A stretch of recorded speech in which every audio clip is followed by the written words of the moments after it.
তাহলে ইউটিউবে বাঙালি হুজুরের ওয়াজ আছে কি নাই? আব্দুল্লাহ আলামিনের ওয়াজ আছে কি নাই? সামান্য যদি একটা খুচরা ছোট এলাকা ভিত্তিক বক্তা হয়, তার ইউটিউবে ওয়াজ দেওয়া আছে, আছে কি নাই? রাজশাহীর এক ভদ্রলোকের ওয়াজ দেওয়া আছে। এই ভদ্রলোক আমার নবীকে কত ছোট করতেছে জানেন? কলেমার ভিতরে মুহাম্মদের নাম রাখা যাবে না। কলেমার ভিতরে আপনারা কি এই কথা বিশ্বাস করেন? এই কথা বিশ্বাস করে কিন্তু ওদের দলে অনেক লোক চলেও গেছে যে আসলে আমরা এতদিন ভুলেছিলাম, কলেমার ভিতরে মুহাম্মদের নাম রাখা যাবে না। এ কথা কি আমরা মানি? আরো জোরে কোন, হাত খাড়া তুলে দেখান তো, আল্লাহ দেখুক। কলেমার ভিতরে যে মুহাম্মদের নাম রাখা যাবে কি যাবে না তাই বলে? বলে কেমনে যাবে? আজানে শুনি আপনার নাম, আছে নাকি? কলেমায় পড়ি আপনার নাম, আসেনি? নামাজে আপনাকে সালাম, নামাজে নবীকে সালাম দেওয়া লাগে নাকি? আত্তাহিয়াতু লিল্লাহি ওয়াস সালাওয়াতু ওয়াত তাইয়্যিবাত, তারপরে কি? ভালো করে বুঝলেন? তাহলে ও যদি বলে যে কলেমার ভিতরে মুহাম্মদের নাম রাখা যাবে না, তাহলে মনে করতে হবে এটা মুসলমানের ঈমান ধ্বংস করার একটা লোক। জোরে বলেন ঠিক কি? ওই ভদ্রলোক বলেছে মুহাম্মদের মুখে দুর্গন্ধ ছিল। ইউটিউবে আছে কিন্তু মুহাম্মদের মুখে কি দুর্গন্ধ ছিল?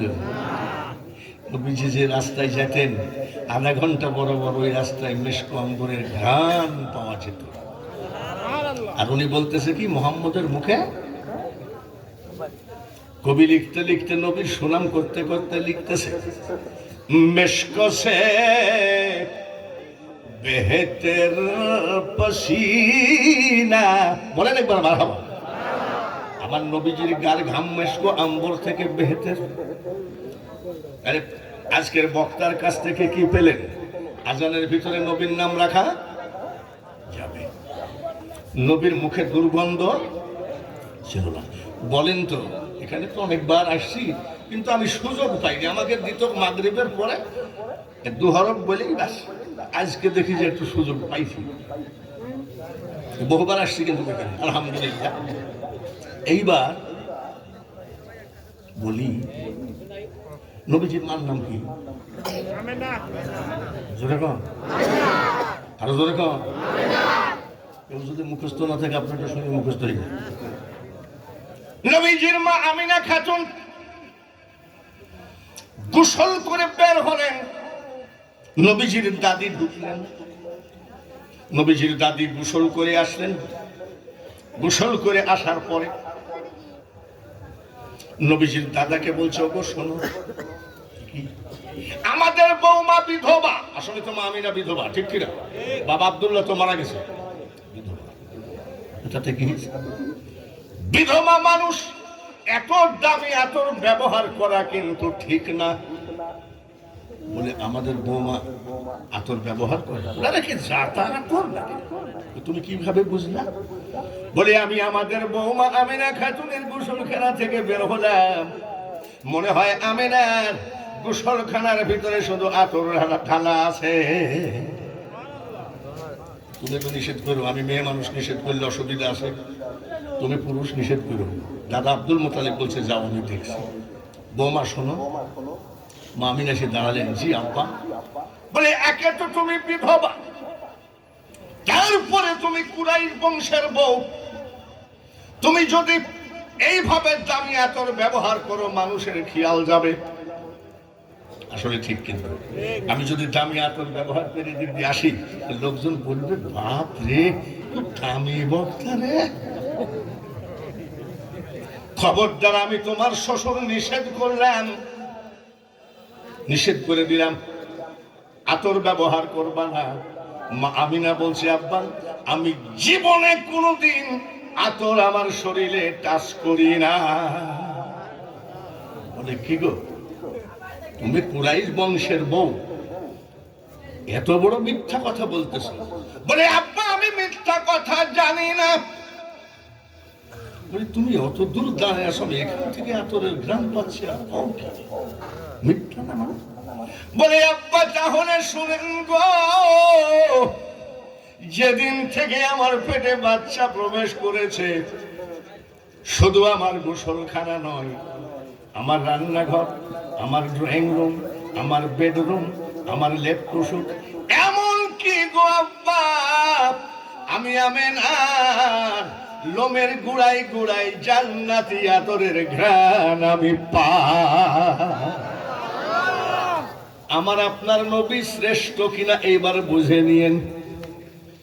আর ওরা বলে মুহাম্মদের মুখে দুর্গন্ধ ছিল, কত বড় নাপাক মুসলমান এই লোকটা। আমিনা খাতুন বলে আমার বাচ্চা যখন পেটে, আমি একটু মরুভূমির মধ্যে হেঁটে বেড়াতাম, মাঝে মধ্যে আমার পার নিচে পাথরের টুকরা পড়তো, আমার ছেলের ইজ্জতে, আমার ছেলের সম্মানে আমি আমিনা খেয়াল করে দেখেছি ওই পাথরের টুকরা তুলার মতো নরম হয়ে গেছে। সেই নবীর উম্মত আমরা। মা আমিনা বলতেছেন, ও দুনিয়ার মানুষ শোনো, আমি একটু হাঁটাহাঁটি করতাম, আমার মাথার উপর দিয়ে আসমানের নিচ দিয়ে, এই বাবা একটা সার ব্যবস্থা করিস করে,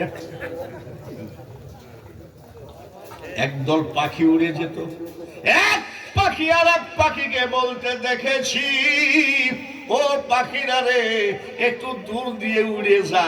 তার কারণ মরুভূমির মাটিতে যে মেয়েটা চলাফেরা করে রে, এই মেয়েটার পেটে আখিরি পয়গম্বর আছে, এই মেয়েটার মাথার উপর দিয়ে উড়ে যাওয়া মারাত্মক বেয়াদবি হবে। জাতি আমরা শ্রেষ্ঠ, বলেন আলহামদুলিল্লাহ। ধর্ম আমাদের শ্রেষ্ঠ, বলেন আলহামদুলিল্লাহ। কলেমা আমাদের শ্রেষ্ঠ, কিতাব আমাদের শ্রেষ্ঠ, নবী আমাদের শ্রেষ্ঠ, কিন্তু বাবাজিরা রে আমরা একেবারে 2 নম্বর। জোরে বলেন ঠিক। এই যে এখন নেতারা আসবে, নির্বাচনের সময় আসতেছে, আর আমাদের ওয়াজ মাহফিলে নেতাদেরকে তো আর মাইকিং করে ডাকা লাগতেছে না, আইসি অমনি বলবে ভোটটা আপনি আমাকে দেবেন, হযরত ওমরের মতন রাষ্ট্র পরিচালনা করবেন, নেতার জন্য দোয়া। আমরা ওইরকম একটা নেতা চাই। জোরে বলেন ঠিক কিনা? কোরআনের আইন মতো দেশ পরিচালনা হোক, এটা আমরা চাই কি চাই না? নেতা আমাদের ইসলামিক মন মাইন্ডের হোক, চাই কি চাই না? কিন্তু বাবাজিরা সাইনবোর্ড আন্তর্জাতিক খ্যাতি সম্পন্ন বক্তা, রাস্তা দিয়ে গেলে কয় ও বাপুরে বাঙালি হুজুর গেল, কিন্তু বাঙালি হুজুরের চরিত্র কিন্তু কোরআনের আইনের সাথে নাই। বলে কেন? আজকাল এমনও বক্তা আছে, টাকা আগে না দিলে আমি স্টেজে উঠব না। অগ্রিম টাকা আগে লিলিছে, 10,000 টাকা বাকি আছে। বক্তা এসে গেছে, মাদ্রাসার ভিতরে বসে টাকা দেন, বলে ওয়াজটা শেষ করেন, বলে টাকা শেষ পকেটে না ঢুকাই আমি প্যান্ডেলে উঠবো না। একটা একটা করে যদি বলি রে বাবা, তোমরা আমাদেরকে আর সালাম দিবা না, যার জন্য আমি মুখ বন্ধ। ভালো করে শোনো, ইসলামিক রাষ্ট্র কাকে বলে? হযরত ওমর রাদিয়াল্লাহু তাআলা আনহু ছিলেন ইসলামের রাষ্ট্রপতি, ঠিক কিনা? আমাদের জাতীয় সংসদ ভবন 11 তলা বিল্ডিং, বুলেট প্রুফ ছাদ, একটা বড় ধরনের বোমা মারলে আমাদের সংসদের কিছু হবে না, এর নাম বুলেট প্রুফ। আর হযরত আমিরুল মুমিনিন খলিফাতুল মুসলিমিন রাষ্ট্রপতি হযরত ওমর রাদিয়াল্লাহু তাআলা আনহুর সংসদ ভবন ছিল খেজুর পাটির বিছানা। তখন মানুষের সুখ ছিল না, অশান্তি ছিল। সুখ থাকার কারণটা কি? উনি নিজে কোরআন দিয়ে জীবন পরিচালনা করেছেন, ওনার জনগণকেও কোরআন দিয়ে পরিচালনা করেছেন। জোরে বলেন ঠিক কিনা? আমি মুখে বলবো এক, আমি মুখে বলবো। কাজের বেলায় এর নাম ইসলামিক নেতা নয়। হযরত ওমর রাদিয়াল্লাহু তাআলা আনহু মসজিদে এশার নামাজ পড়ে মুসল্লিরা চলে গেলেন। মসজিদের ভিতরে আলমারি খুলে কাগজ কলম বের করে উনি হিসাব করতেছেন। কিসের হিসাব? রাষ্ট্রপতি কিসের হিসাব করবে? জোরে কোন? রাষ্ট্রীয় হিসাব করতেছেন। এমন সময় হযরত আলী চলে আসলেন। হযরত ওমর জিজ্ঞাসা করে, আলী নামাজ পড়ে চলে গেলেন, আবার আসলেন কেন? বলে, এত চেষ্টা করলাম ঘুমে ধরলো না। আমি মনে করছি যে মসজিদে যাই আপনার সাথে একটু আলোচনা করে তারপরে আবার বাড়ি আসবো। বলে, আমি খুশি হলাম, নবীজির জামাইয়ের সাথে আমি একটু সময় দিব। আলহামদুলিল্লাহ। খাতা কলম গুলো আলমারির মধ্যে তালা মেরে রাখলেন। তালা মেরে রেখে বলছে, আসেন। তখন লাইটিং নয়, জেনারেটর নয়, ইলেকট্রিক নয়, ইলেকট্রনিক্স নয়, জয়তুন গাছের তেল দিয়ে বাতি ধরায় রাষ্ট্রপতি হিসাব করতেন। জয়তুন গাছের তেল দিয়ে লেখাপড়া করা হতো। এইবার আসেন। হযরত আলী আর ওমর সামনাসামনি হওয়ার সাথে সাথে কি করলেন? বাতিটা নিভিয়ে দিলেন। হযরত আলী বলে, ওমর গো, মুখ না দেখা গেলে কথা বলা যায়, শোনার শান্তি পাওয়া যায় নাকি? বাতিটা নিভালেন কেন?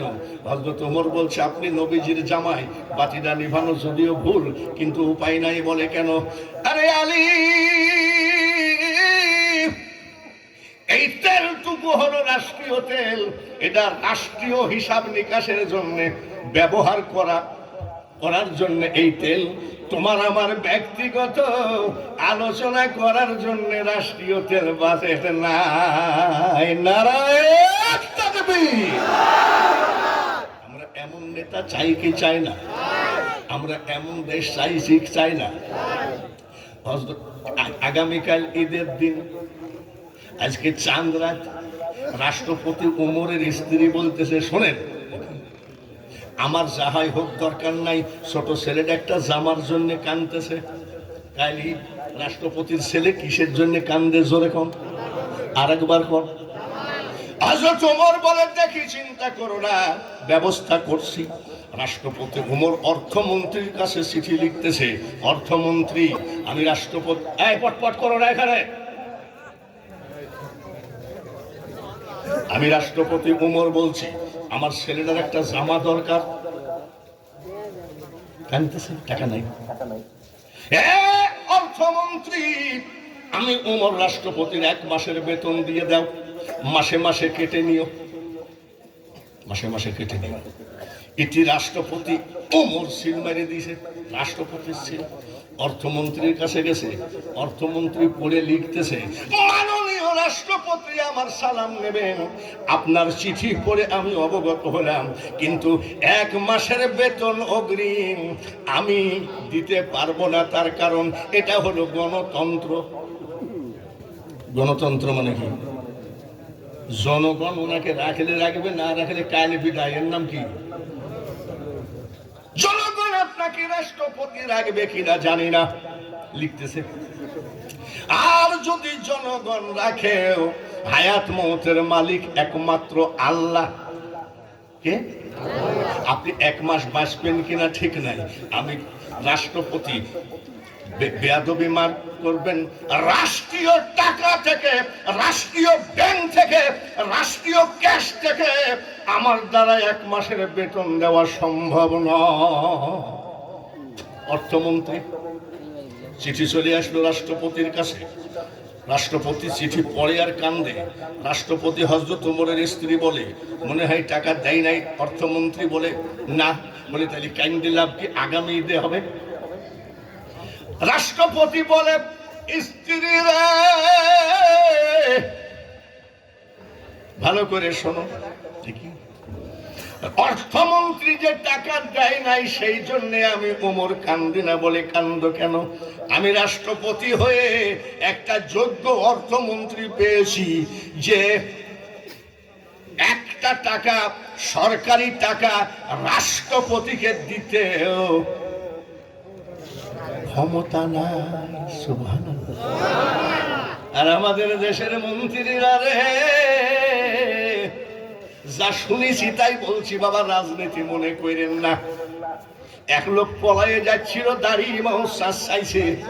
এই লোকটা নাকি 56,000 কোটি টাকা সরকারের ব্যাংক থেকে মেরেছে।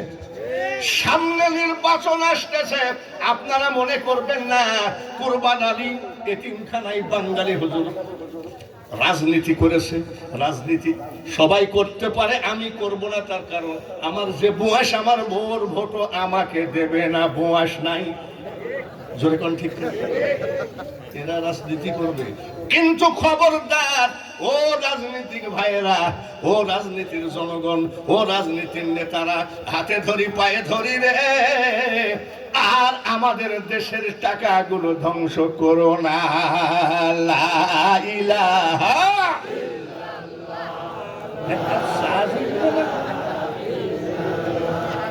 লা ইলাহা বুঝেছি না?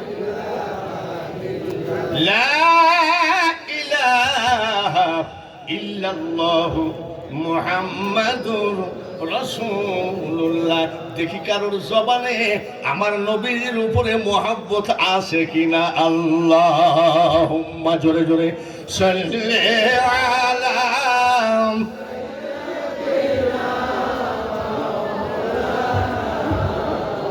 মহব্বতের সাথে ওয়ালা আলিস মাও।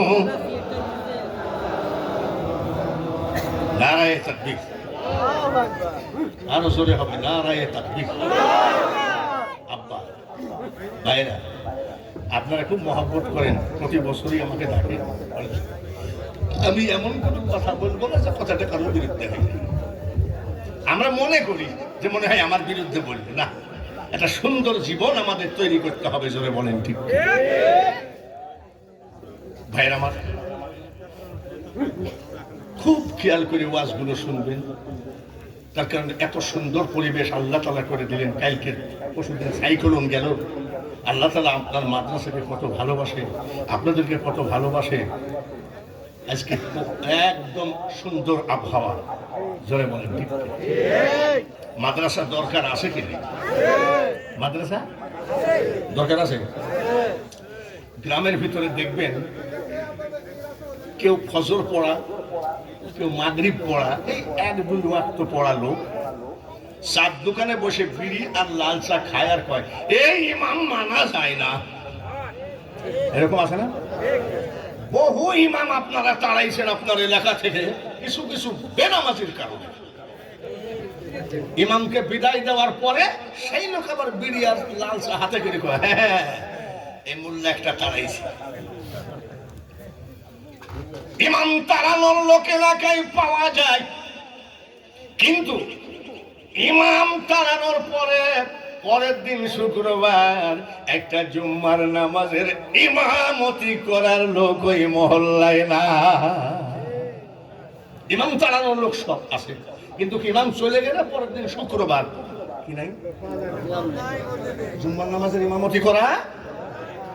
তখন আবার দৌড় মারে যে ভাই কালকে তুই ইমামকে তাড়াই দিয়েছি। বলে কেন?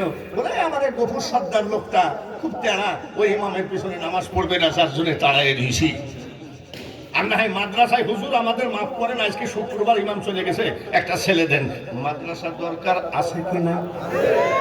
জোরে কোন আছে কিনা? এক নেতা দেখেছিলাম ইমামতি করতেছে জানাজা দাঁড়াচ্ছে। জানাজা 4 তাকবীরে ঈদুল আজহার নামাজের জানাজা করিতেছি। আল্লাহু আকবার। এটা কিন্তু নেতা, বুঝলেন? নেতা। আর আমাদের কি করে? মোল্লার দৌড় মসজিদ পর্যন্ত পদ্মা ব্রিজ যখন হয় তখন একটা লোক কোরআন শরীফ তিলাওয়াত করেছিল। কি কয় জানেন? খালাকালিন সানা মিন সালসালিন কাল ফাক্কার। ওই দেখেন এই সাল বল কিন্তু হাসতেছে। তার মানে এমন ভাবে ভুল পড়েছে যে ভুল নাই। আর আমি আবার ফেসবুকে দেখেছিলাম যে যে কোরআন শরীফটা পড়ল বদরাবির উদ্বোধনের জন্য, এই লোকটার উস্তাদকে না খালাকালীন সালামিন সালসালিন কার ফাক্কার সর্বনাশ করেছে। আল্লাহ মাফ করুন, সবাই বলেন আমিন। কোরআন তেলাওয়াত করতে গেলে সারা রাত পাই ধরে রাখার মতন ছাত্র ওখানে আসে কি নেই? জোরে কোন। এবার আমি বক্তা অসুস্থ, আব্দুল্লাহ আলামিন আসতেও দেরি হয়ে গেছে। ছেলেরা তো গজল বইলেও সারা রাত কাটাতে পারবে, ঠিক কি না? ছেলেপিলি গজল জানে না? জানিস নাকি? জানিস? শিখিল থেকে মাদ্রাসা। আমরা যখন ছোট, এই স্যারেরা ভাগ করে দিত, এই এলাকা তোমাদের ধান আদায় করা, ওই এলাকা তোমাদের ধান আদায় করা। হয়তো আমি একটা গ্রুপের কমিটির নেতা হলাম, 7 জন ছাত্র নিয়ে গেলাম। তখন মা চাষিরা বলতো কোন মাদ্রাসায়, লেখাপড়া এতিমখানা, এদিকে গজল বলল। মা চাষি গজল বললে বেশি করে ধান দিব, আর উস্তাদ বলেছে যাদের ধান বেশি হবে তাকে পুরস্কার করা।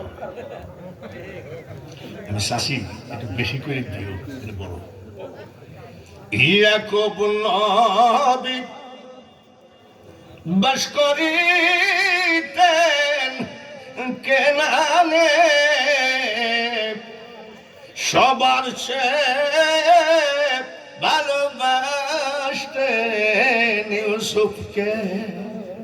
এই গজল আমরা ছোটবেলায় শুনছেন। দিয়েছে এক গাদি ধান, শোভা আর একটা বলো কেন্দ্র না কেন দোলাল কেন্দ্র না এ দুনিয়ায় আমার দেখা পাবানা। আগেকার মেয়েদের যে নরম ছিল, একটু শুনি শুনি কান্দি ফেলতো, আর এখনকার মেয়েদের তো পাথর না লোহা হয়ে গেছে। তার কারণ তারা 24 ঘন্টা টিকটক গুছাতে গুছাতে মহিলাদের কাম সারা। আর মা শাশিরা এইটু গজলে কান্দি দিত, জোরে কোন ঠিক কিনা? গেছি 7 কিলো। এসব গজল আমরা করতে শিখছি মাদ্রাসা থেকে। তাহলে মাদ্রাসার দরকার আছে কি নাই? একটা মাদ্রাসার ছাত্র যদি গোরস্থানে ঢুকে বলে আলহামদুলিল্লাহ, আর কিছু বলা লাগবে না। ওই মাদ্রাসার ছাত্রের জবলের আলহামদুলিল্লাহর বরকতে আমার আল্লাহ 40 বছরের অপরাধ মাফ করে দেয়। মাদ্রাসার দরকার আছে। এরকম গজল আর আছে? সব গজল এখন আর চলে না। এখন কি? এখন গজল বলতে দেন, এখন বলবে গজল আছে কিন্তু সুরের পরিবর্তন। আমি আল্লাহ নামের বীজ বুনেছি এখনকার ছেলে, এবার মনের মাঠে ফলবে ফসল বেচবো আমি কিয়ামতের হাটে। এটাও গজল, সুরের পরিবর্তন। সাতক্ষীরায় ওয়াজ করতে গেছে তো মেলা দূর, সভাপতি রাস্তায় দাঁড়ায় আছে। আপনি সভাপতি? আপনি কি বক্তা নাকি? আমি না ভাই, বক্তার ভাইরা ভাই। এরকম দুই একটা কড়া সভাপতি নাই ভাই? এরকম করছেন, উঠেন প্যান্ডেলে। আমি বাবার চাটা খাওয়াবেন না? বলে আপনার কপালে চা নাই মিয়া।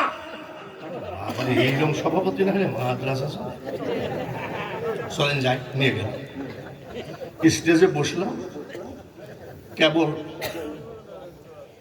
টান মারছি, এমন সময় কার একটু দয়া হলে এক কাপ চা দিয়ে। আচ্ছা, চা খাতে খাতে কি কোরআন তেলাওয়াত করা যায়? জোরে কোন?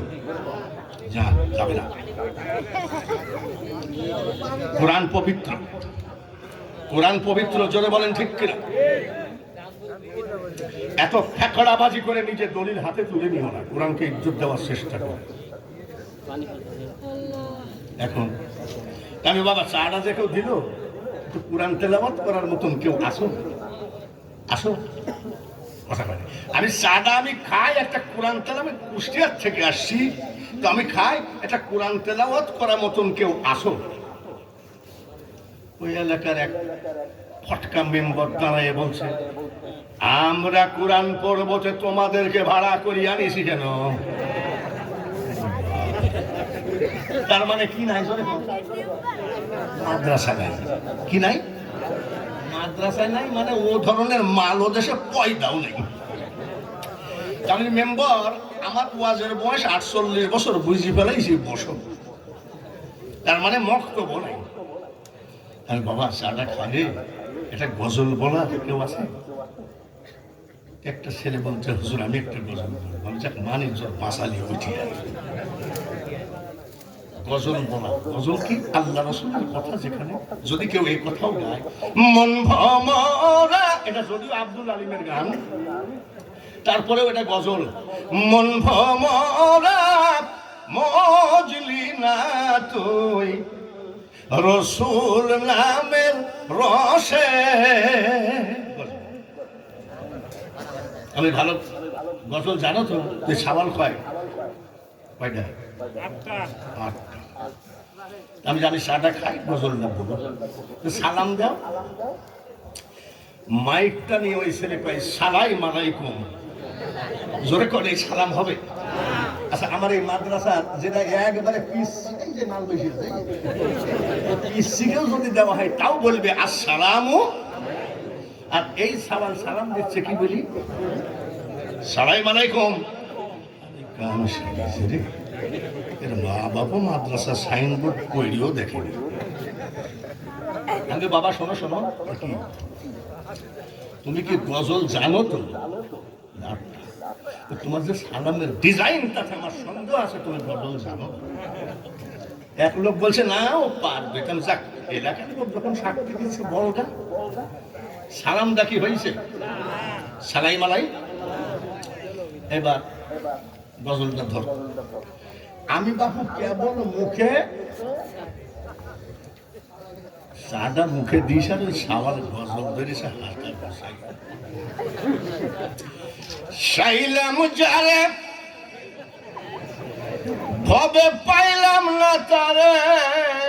আমি আমার মুখের দিকে তাকাই, যে মাল কোন গজল ধরেছে।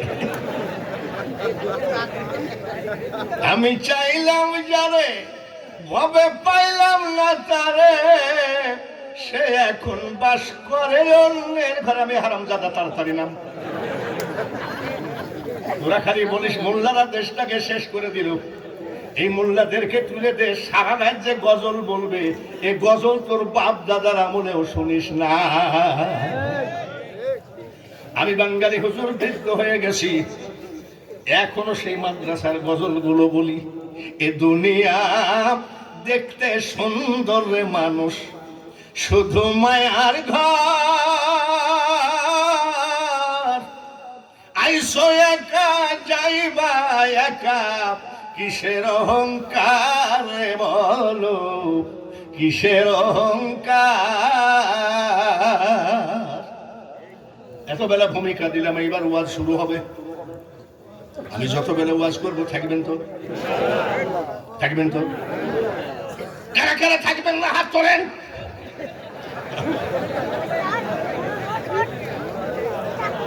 এইবার ওয়াজ শুরু হচ্ছে। কুলিল্লাহুম্মা মালিকাল মুলক তুতিল মুলকা মান তাশা। কিসের কথা এটা? কোরআনের কথা। ধরে বলেন কিসের কথা? এই পৃথিবীর মালিক হাসিনা নয়, খালেদা নয়, তারেক নয়, এরশাদ নয়, কেউ নয়। এ পৃথিবীর মালিক কে? জোরে কর, আর একবার কর। তাই বলছি, এ দুনিয়া দেখতে সুন্দর রে মানুষ, শুধু মায়ার ঘর। আইসো একা যাইবা একা, কিসের অহংকার রে বলো। ফিরাউন, ফিরাউন নাম শুনেননি? ফিরাউন টাকা বদমাইশ ছিল ছোটবেলার থেকেই। মা মারা গেল, বাপ মারা গেল, লোকটা এতিম হয়ে গেল। আর এই পাতিল দেখছি যা আছে বিক্রি করে খাই, দেউলি হয়।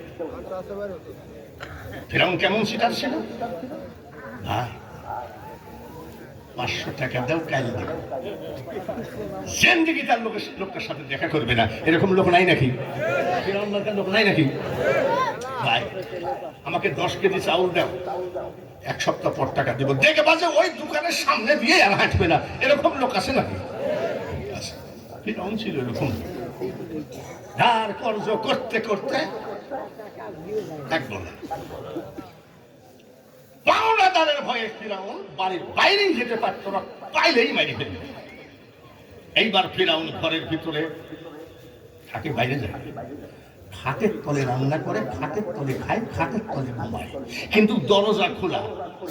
দরজা খোলা কেন? কেউ যদি আসে, ফিরাউন আসো, মানে মাল দেওয়া যে পাওনাদার, কথা পায় না, ফিরাউন আসো। ফিরাউন কোন জায়গায়? জোরে কম, আর একবার কম। কিসের ভয়ে? পাওনাদাররা মনে করে দরজা যখন খোলা আছে তাহলে মনে হয় বাথরুম টাথরুমে কিসে পরে আসবো, দরজাটা খুলে রাখা তার একটা চিন্তা।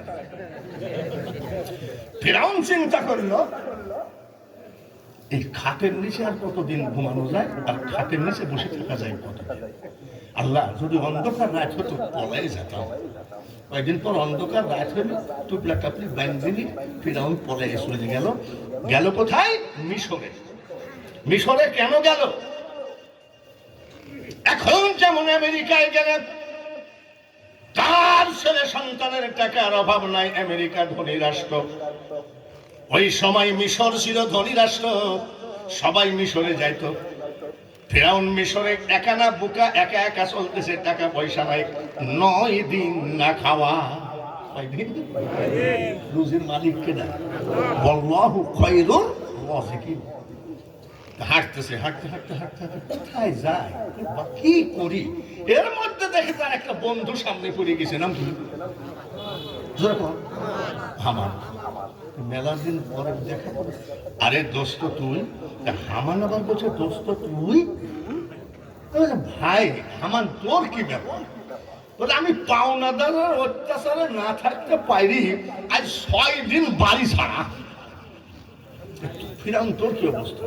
বলে ভাই একবারে সেম সেম, আমারও ওই অবস্থা, আমি 9 দিন না খাওয়া। আয় হাতে হাত দে, মরলে 2 ভাই একসাথে মরবো, বাঁচলে একসাথে বাঁচবো, চল যায়। এভাবে হাঁটতেছে, হাঁটতে হাঁটতে যায় দেখে মিঠা পড়া এরকম একটা গ্রামের ভিতরে এক মুরব্বী তরমুজের ক্ষেত্রে পাকা তরমুজ তুলে আর পাকা তরমুজ।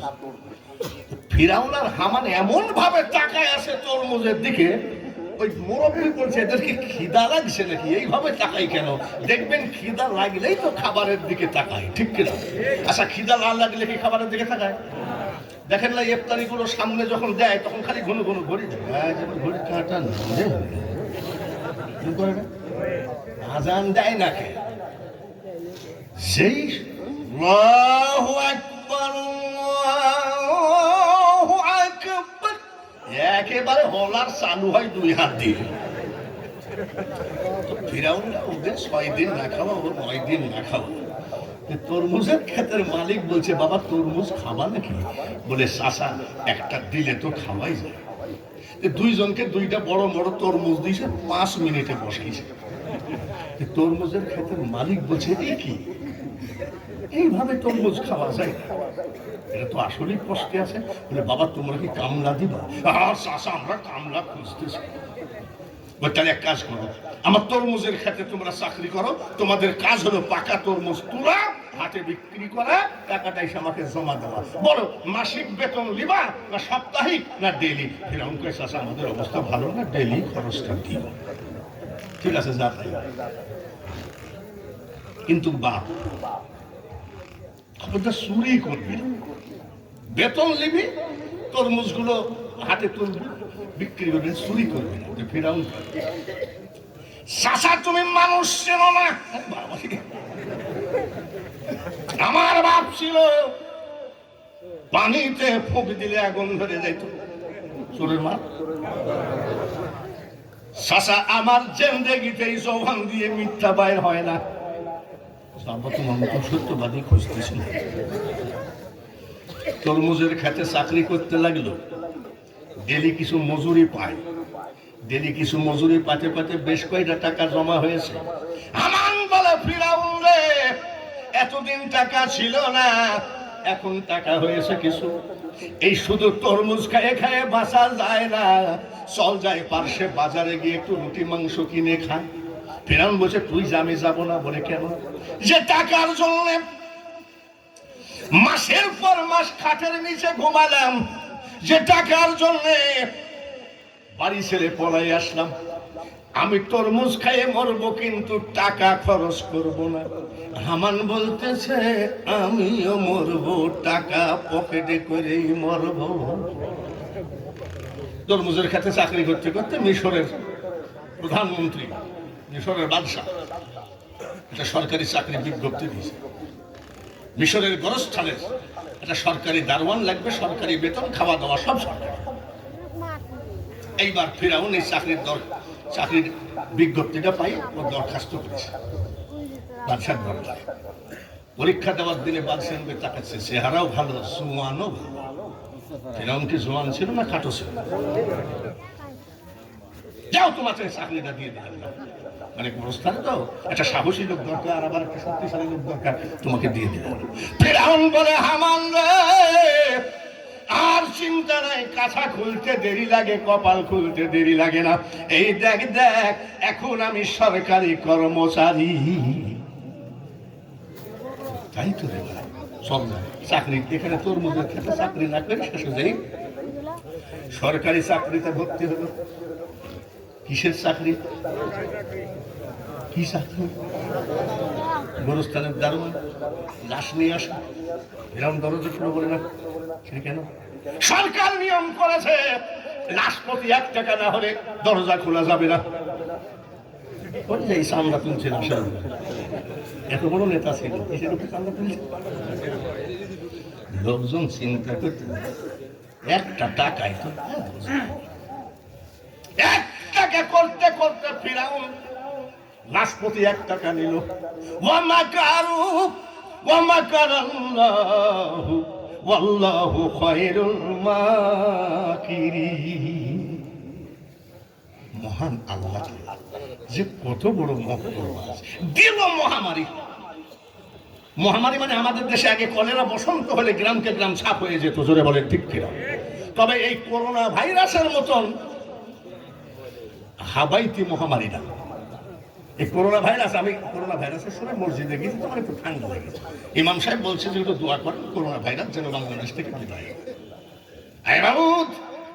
করোনা ভাইরাস যেন এই বাংলার জমিন থেকে উঠায় নাও। আমি আগে বলেছি ঠান্ডা লেগেছে, দিয়েছি হাসি।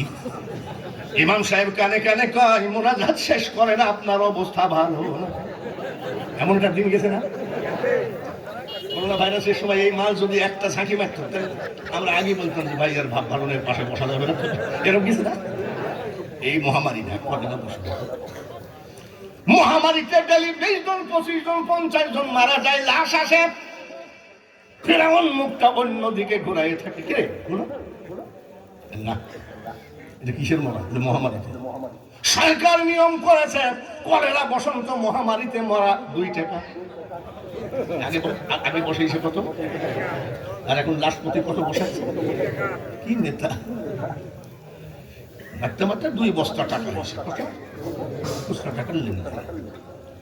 2 বস্তা টাকা হয়ে গেল। ফিরাউন বলে হামান রে, টাকার অভাবে আমরা তরমুজের খেতে চাকরি করেছি, তুই 1 বস্তা নিয়ে ঘুমা, আমি 1 বস্তা নিয়ে ঘুমাই। সকালবেলায় উঠে ফিরাউন বলছে বাদশার সাথে দেখা করতে যাব। হামান বলছে বাদশার সাথে দেখা করতে যাবা? বাদশাহ একেবারে তোমার মতো চৌকিদারের সাথে দেখা করবে? বলে এই আমি দারোয়ান হই আর চৌকিদার হই, আমি তো সরকারি লোক, তো দেখা হবে না কেন? বলছে ভাই আমাকে একটু নিয়ে যাস তো, তোর ওসিলে বাদশার মুখটা আমিও দেখবো। তুমি গোরস্থানের দারোয়ান না? জি জাহাপানা। আমার কাছে কেন আসছো? বলে জাহাপানা আমার টাকার গাদি। টাকার গাদি মানে? বলে অফুরন্ত টাকা। বাদশাহ চিন্তা করতেছে আমি বাদশাহ আর ও হলো কি বলে গোরস্থানের দারোয়ান, আর আমার সামনে টাকার গল্প দিচ্ছে, লোকটা কি পাগল নাকি? কত টাকা আছে? 2 বস্তা। কোথায় পেয়েছো? জাহাপানা, আপনার বেতনের টাকায় একটা টাকাও খরচ করি নাই। জাহাপানা গো, প্রথম ঝাড়িছি 1 টাকা করে লাশপতি। তারপরে যে মহামারী হলো 2 টাকা করে ঝাড়িয়েছি, তাতে 2 বস্তা টাকা। এত বড় চিতার যে লাশের উপর চান্দা তুলি খাইছে। আচ্ছা শোনো, তুমি যাই করে খাও, তা আমাকে বলতে আসছো কেন?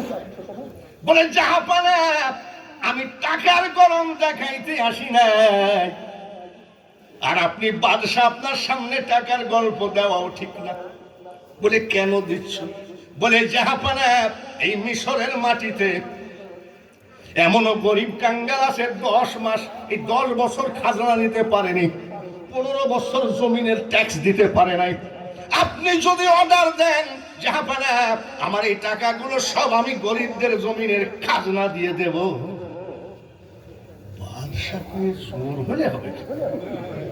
ইমানের গাদি চাও দেওগা। চারিদিকে খবর দিয়ে দিয়েছে, তোমাদের দলিল পত্র পর্সা মর্সা যা আছে নিয়ে আসবা, ওই গোরস্থানের দারোয়ান সব দিয়ে দিবে। খাজনার জমির দাখিল পত্র সব নিয়ে হাজির, 2 বস্তা টাকা সব শেষ, গরিবদের দিয়ে দিবে। হামান বলছে একটা কাজ কর, বলে তোর মতন পাগলা লোকের পিছনে আমি হাঁটবো না, আমি চলে গেলাম। কেন চলে যাচ্ছিস কেন? বলে যে টাকার জন্য কামলা দিয়েছি তরমুজের খাতে, যে টাকার জন্য ঘর বাড়ি ফেলায় তুই চলে আসছি, আর সেই টাকা তুই করলি কি? 2 বস্তা টাকা। ফিরআউন বলে হামান, একটু কষ্ট কর, বসে থাক, টাকা দিয়ে টাকা ধরবো। বস্তায় টাকা নাই, টাকা দিয়ে ধরবি কি টাকা? বলে তুই বুঝবি না রে হামান, আমি বলছি তোকে টাকা দিয়ে টাকা ধরবো, কয়দিন থেকে যা। ঠিক আছে। গোরস্থানে আবার দারোয়ানগিরি করে, 2 টাকা করে ঝাড়ে। হঠাৎ করে বার্ধক্য জনিত কারণে প্রধানমন্ত্রী মারা গেল মিশরে। রাষ্ট্রপতি নির্বাচন দিয়ে দিলাম। বেশি দিন প্রধানমন্ত্রী চেয়ার খালি রাখা যায় না। রাষ্ট্রপতি প্রধানমন্ত্রীর নির্বাচন দিয়ে দিল। এইবার হামান প্রতীক নিয়ে প্রধানমন্ত্রীর নির্বাচন করতেছে। কিসে? হামান বলছে তুই মেম্বারে দাঁড়ালে ভোট পাবি নাকি? যে প্রধানমন্ত্রীর পদে দাঁড়াচ্ছিস, তোর সাহস কত? ফিরআউন বলে হামান রে, জীবনে আমাকে ভোট চাইতে যেতে হবে না, আমি পাস। বলে তুই একটা কঠিন লোক, কিভাবে পাস? বলে আমি ভোট চাইতে যাইব না, তুই গ্রামের ভিতরে ঘুরিয়ে আইগা। গ্রামের ভিতরে বাজার ঘাট মোড়ে যেখানে হামান গেছে, সেখানে লোকজন ঝামেলা করতেছে, একটা টাকা, একটা ভোট যেন এদিক ওদিক না যায়। আমাদের খাজনার জমিগুলো সরকারি হয়ে যাচ্ছিল, খাস হয়ে যাচ্ছিল, খাজনা দিছে, এই লোকটাকে ভোট না দিলে চার দোকানে মোড়ে ঘাটে ফিরআউনকে নিয়ে সব মারামারি, এই লোককে ভোট দেওয়া লাগবে। হামান এসে বলছো দোস্ত তোর মাথা কেন? বলে এলাকার লোক খালি তোরই কথা, আমি তোকে বলেছিলাম টাকা দিয়ে টাকা ধরবো। ফিরআউন প্রচুর ভোটে মিশরের প্রধানমন্ত্রী হয়ে গেল। পরে কেডা?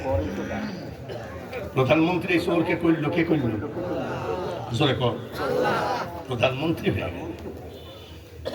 রাজ দরবারে প্রধানমন্ত্রী বেশ বসে আছে। আচ্ছা, যে লোক মরা লাশের উপর থেকে চান্দা ধরিছে, সে যদি প্রধানমন্ত্রী হয় তাহলে দেশের কিছু লাগবে? জোরে কর। স্বৈরাচারী হয়ে গেল। স্বৈরাচারী হতে হতে চোরের মন কি? মানে দরজা বন্ধ কর, বন্ধ। চেয়ারে প্রধানমন্ত্রী চেয়ারে বসে বলছে দরজা বন্ধ কর। শোন, আমরা যে তরমুজের ক্ষেতের কামলা, আমরা যে টাকা চোর, এটা তো জনগণ জানে না। আজকে আমরা প্রধানমন্ত্রী হয়েছি, আমাদের আবার কোন শত্রু মত্রু নাই তো। হামান বলছে বেটা, আমরা জনগণের নির্বাচিত সরকার। ভালো করে বুঝি দেখিস, আমরা কিন্তু পাওনাদারের ভয়ে পড়ে আসছি। আমরা তরমুজের খাতে কামলা দিয়েছি, আমরা গোরস্থানের লাশের উপরেও চামড়া তুলেছি, কোন সূত্র মূত্র নাই তো না। সেই সময় সরকার জ্যোতিষ পুষ্ট, তার কারণ বিজ্ঞান হয় নাই, সায়েন্স হয় নাই।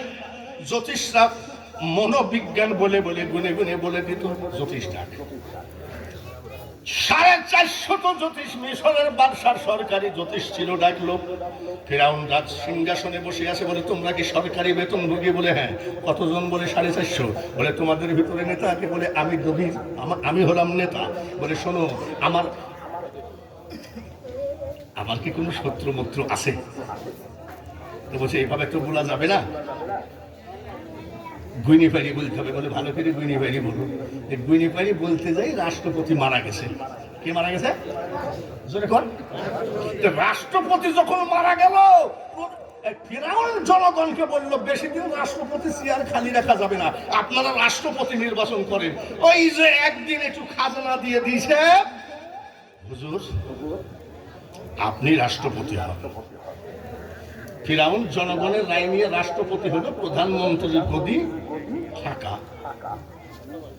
এবার রাষ্ট্রপতি হয়ে ফিরাউন নির্বাচন দিয়ে দিল প্রধানমন্ত্রী। নিজের বন্ধু হামানকে কারচুপি করি, ভোটমোট চুরি করি, নিজের বন্ধু হামানকে কি করল? প্রধানমন্ত্রী বানালেন। এক বন্ধু রাষ্ট্রপতি আর এক বন্ধু প্রধানমন্ত্রী। পরের দিন মাল সব জ্যোতিষরা এসে কয়, হুজুর যতই লাফালাফি করেন না কেন আপনাদের সময় বেশি নাই। বলে এই সময় বেশি নাই মানে? হুজুর ভালো করে শোনেন, এই দেশে মুসা বলে একটা ছেলে জন্মগ্রহণ করবে। এই মুসার হাতে শুধু আপনাদের রাষ্ট্র যাবে না, আপনাদের দুইজনের জীবনও যাবে।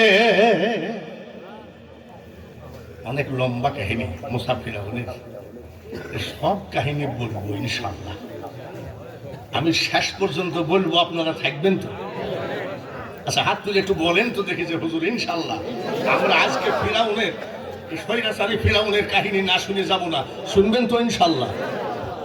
আচ্ছা, পুরাতন ভক্ত তো মেলা, এখনকার ভক্ত কেমন আছে দেখা যাবে না, এখন বোঝা যাবে না যে ভক্ত করে। হ্যাঁ করে না।